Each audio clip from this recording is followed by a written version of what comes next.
Archaeologists love digging, but their job isn't just to uncover ancient artifacts or piece together fragments of the past. It's also to make sense of what they find. Well, most of the time they do a solid job, but sometimes they hit a wall. That's when scientists are called in to offer deeper analysis and insights. Still, even with all the tools, tech, and theories at their disposal, not every mystery gets a solution. Some discoveries remain puzzling, raising more questions than answers. And it's exactly those kinds of strange, unexplained artifacts we're diving into in this video. Buckle up.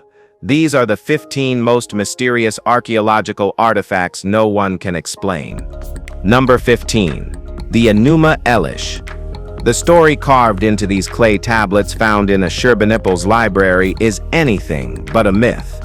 Known as the Anuma Ellish, this Babylonian epic describes a world shaped by divine conflict and cosmic decisions. It follows Marduk, a god who earns his place at the top by defeating Tiamat, a monstrous force of chaos. Well, if you don't know, Tiamat is the primordial goddess of the Salt Sea, a symbol of chaos and the mother of the gods. The Anuma Ellish tells that from her body, the world is formed, not as an act of creation, but one of conquest.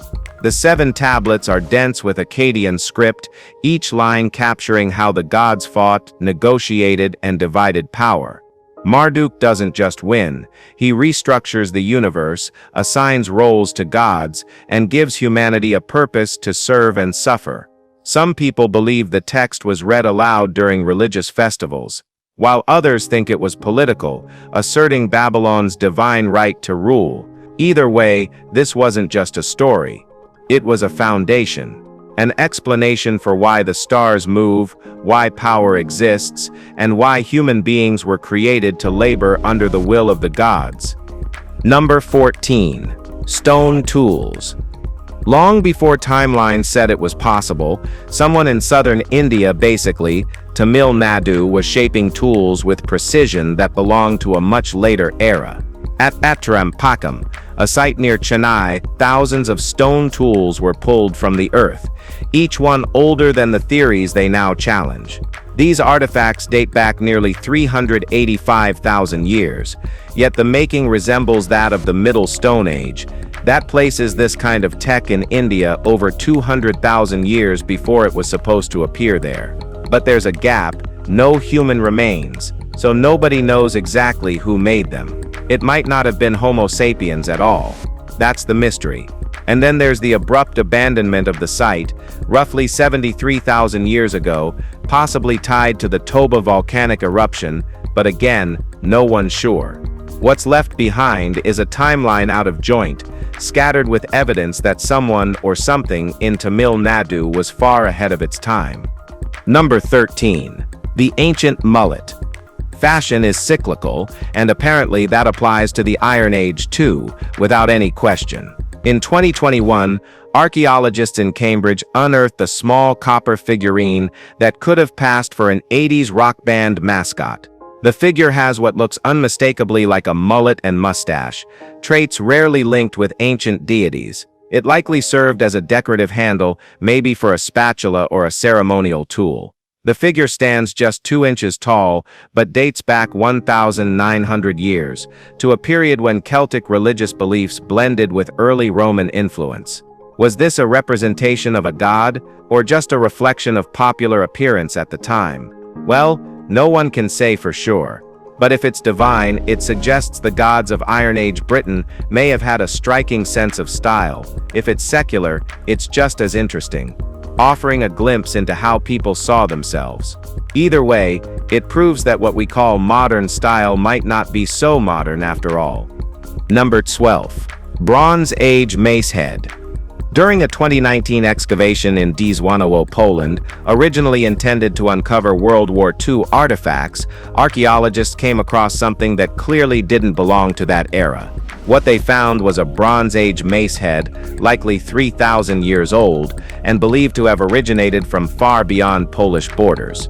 The design shares similarities with ceremonial weapons from the ancient Middle East, particularly those used as symbols of rank or spiritual power. Its placement in Poland is confusing. No other artifacts from the same period or culture were uncovered nearby. This lone object seems to have crossed borders, cultures, and centuries entirely on its own. Experts suspect it may have arrived through trade or migration, possibly moving through the Carpathian Mountains. There's no written history to explain its journey, but for now it's considered one of the oldest non-native artifacts ever found in the country, a reminder that borders meant very little to ancient objects carried by hands, not flags. Number 11. Codex Argentius. As Roman influence faded in Western Europe, the Goths briefly rose to prominence, and with them came a groundbreaking manuscript, the Codex Argentius, or as some people like to call it, the Silver Bible. It's not just the oldest known Gothic translation of the Bible, it's a visual masterpiece, written in silver and gold ink on purple-dyed calfskin. Created under the direction of Bishop Ulfilas in the 4th century, the Codex required its own alphabet. The Gothic script didn't exist yet, so Ulfilas invented it, avoiding pagan-associated runes. Scholars believe the book was produced for Theodoric the Great. Only part of the original manuscript survives today, but what remains is priceless. After disappearing for over 1,000 years, it reappeared at Werden Abbey in the 16th century. What happened to it during that millennium is still unknown. This is more than a religious text. It's proof of an entire culture trying to define itself through language, faith, and craftsmanship at a time when identities across Europe were being rewritten. Number 10. Deer masks. We believe they were real. At the Mesolithic site of Star Carr in North Yorkshire, archaeologists uncovered this rare collection of deer skulls modified with eye holes, dating back around 11,000 years. These weren't random fragments of Mother Nature. They were headdresses, possibly used for hunting or spiritual ceremonies. The artifacts, along with tools, weapons, and ornaments, are displayed at the Museum of Archaeology and Anthropology on Downing Street, Cambridge, as part of an exhibition titled A Survival Story: Prehistoric Life at Star Carr. While some suggest these skull masks were used to blend into the environment during hunts, others believe they played a role in rituals tied to animism, a belief that all things, living or not, possess a spiritual essence. Whatever their purpose, they give us a glimpse into a society that existed long before farming or metalworking even began. These aren't just old bones, they're symbols of a mindset deeply in tune with nature, where hunting was more than survival, it was sacred. Number 9. Jesus without a beard. The early Spanish plate.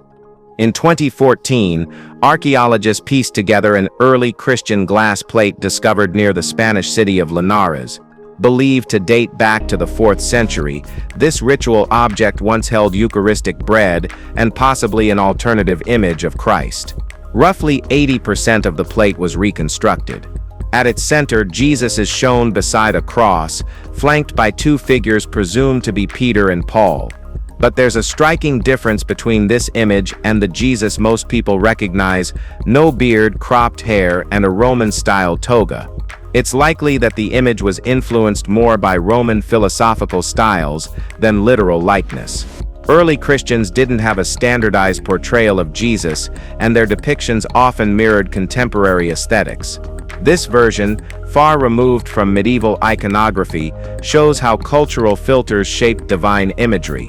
Rather than rewriting theology, it sheds light on how early believers visualized their faith, not with halos or long robes, but with what felt familiar to them at the time. Number 8. Gold foil carvings. A metal detector led to something unexpected on farmland in Cajaling: tiny gold foil carvings, each smaller than a fingernail but intricate enough to demand a magnifying lens. The detail is remarkable, yet their purpose remains elusive.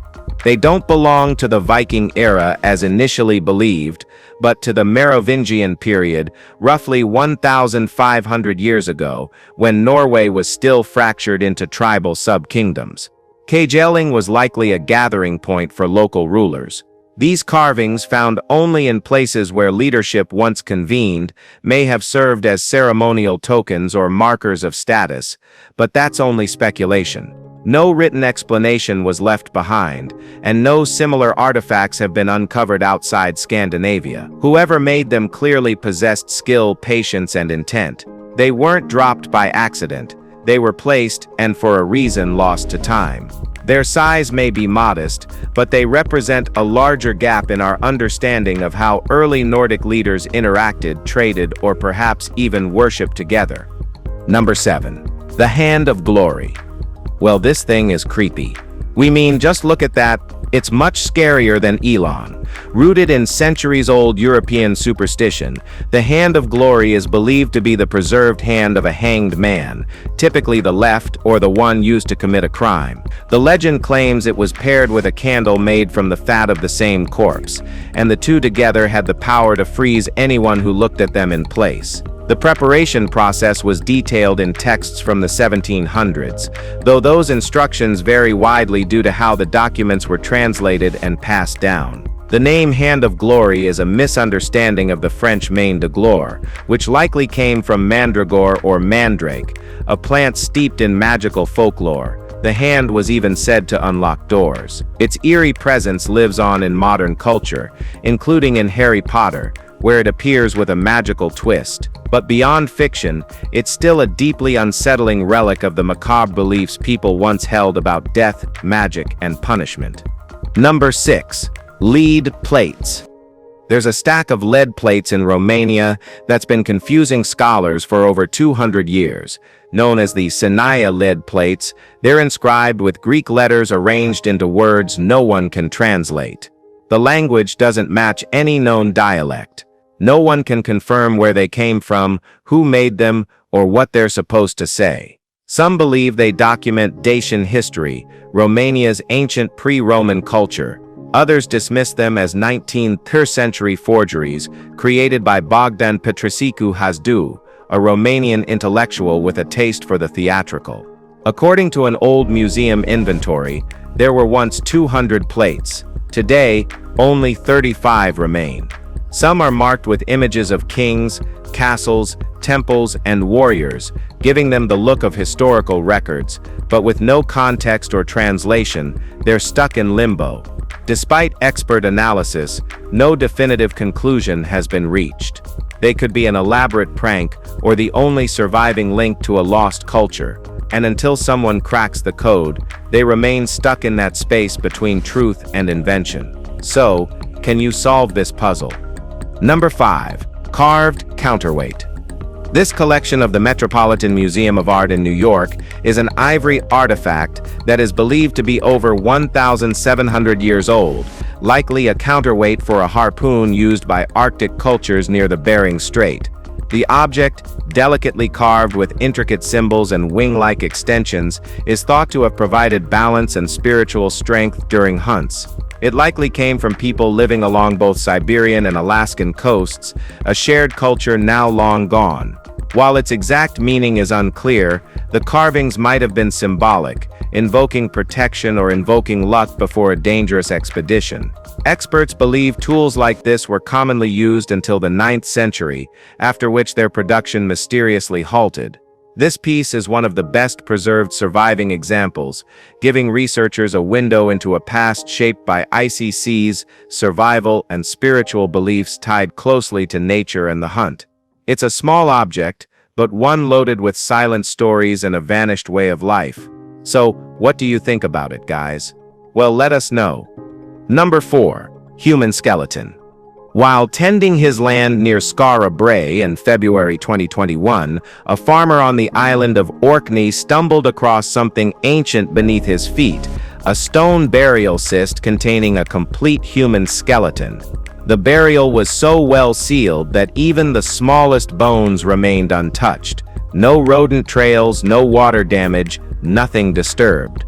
Archaeologists estimate the individual was buried nearly 4,000 years ago. Yet despite its proximity to Skara Brae, the burial isn't part of any known cluster of graves. There are no nearby tombs, no accompanying grave goods, and no obvious settlement to link it to. That kind of isolation raises more questions than it answers. It's possible the person was connected to the Neolithic village, or maybe this burial points to a separate, undocumented community that once lived on the island. A few years earlier, remnants of an ancient wall were found not far from the same area. This skeleton might just be the next clue in a puzzle that's been waiting quietly underground. Number 3. Flesh-eating tombs. In the ancient city of Assos, Turkey, sarcophagi from over 3,000 years ago seem to defy nature. While it typically takes decades, sometimes centuries, for a body to decompose completely, these limestone coffins reportedly reduced human remains to nothing within just 40 to 50 days. That's an impossible timeline by any natural standard. Ancient Greeks noticed the effect too. They named the coffins sarcophagos, meaning flesh-eater, a term that still lingers in our vocabulary as sarcophagus. The city itself was founded by colonists from Lesbos, and even they regarded these tombs as something extraordinary. Modern scientists have attempted to analyze the material of the coffins. Some theories suggest that high aluminum content might accelerate decay, but no conclusive evidence has ever surfaced. So far, no one's cracked the code behind how these coffins work. The mystery lingers carved into stone and continues to baffle scientists, historians, and anyone curious enough to ask why these tombs digest the dead so quickly. Number 2. Ceramic figurines. Over 24 ceramic figures, each seated, each marked with deliberate incisions, were found buried in northeastern Romania. They belong to the Cucani Tripilia culture, a people whose history stretches back over 6,000 years. What makes these figurines stand out isn't just their age, it's what's been etched into their surfaces. Some researchers think the lines represent tattoos, hints at a body-marking tradition that could predate written language. Others argue the marks show clothing patterns, or maybe symbols we no longer understand. What's intriguing is the timing. These lines only start appearing after ceramics become decorative. That shift suggests the idea of marking pots may have inspired people to begin marking themselves. There's no way to know for sure if these figures represented real people, deities, or something super creepy entirely. But the care in their creation, the patterns chosen, and their preservation all point to a deeper purpose, one tied to identity, tradition, and maybe even transformation. Number 1. Crystal Seal of Mani. The founder of Manichaeism, Mani, born in 216 CE in Persia, wasn't just a religious figure, he was also a writer, artist, and thinker who created an entirely new spiritual path. Among his personal possessions was a crystal seal, used to authenticate documents and likely worn as a pendant. This oval-shaped piece, flat on one side and curved on the other, carries an engraving of Mani and two figures believed to be disciples. An inscription in Syriac script reads, Mani, Apostle of Jesus Christ. Though Manichaeism borrowed from Zoroastrianism and Christianity, Mani's teachings were distinct and original, written by him rather than passed down orally. Following Mani's imprisonment and death in 274, his possessions, including this seal, may have passed to his successors. The seal resurfaced centuries later in Paris in 1896 and now rests in the National Library of France's gemstone collection. For historians, it's more than jewelry. It's a material linked to one of antiquity's boldest spiritual innovators. If you've enjoyed this video, well, as we always say, don't forget to like, share, and subscribe to our channel for more awesome content like this. Thanks for joining us on this journey, and we'll see you very soon.